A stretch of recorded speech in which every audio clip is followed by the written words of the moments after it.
Hello, kids. I'm really excited to be with you all today.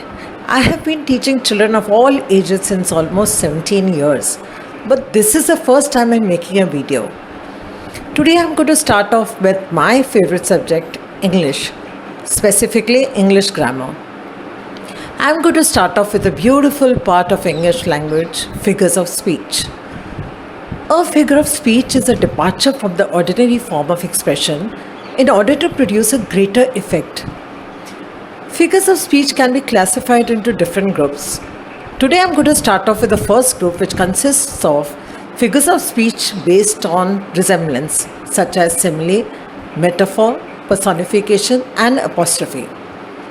Firstly, simile is a comparison made between two objects of different kinds, which however have at least one point in common. A simile is usually introduced with words such as like, as, and so. For instance, proud as a peacock, as tough as leather, as clear as crystal, as good as gold, as old as the hills, as cool as cucumber, as green as grass, and so on. The list is endless. A simile is different from a metaphor, which is also a comparison, but one says something is something else. A metaphor is a figure of speech that is used to make a comparison between two things that aren't alike, but do have something in common. Unlike a simile where two things are compared directly using like or as, a metaphor's comparison is more indirect, usually made by something is something else. A metaphor is very expressive. It is not meant to be taken literally. For example, a river and tears aren't very alike. One is a body of water in nature, the other is produced in ice. But they do have one thing in common though. Both are a type of water that flows.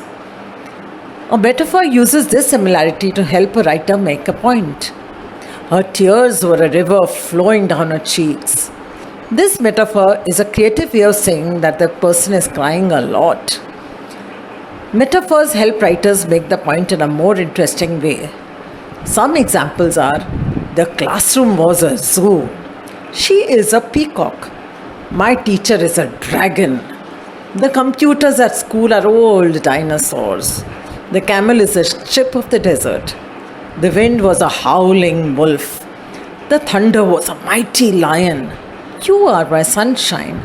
The moon is a white balloon.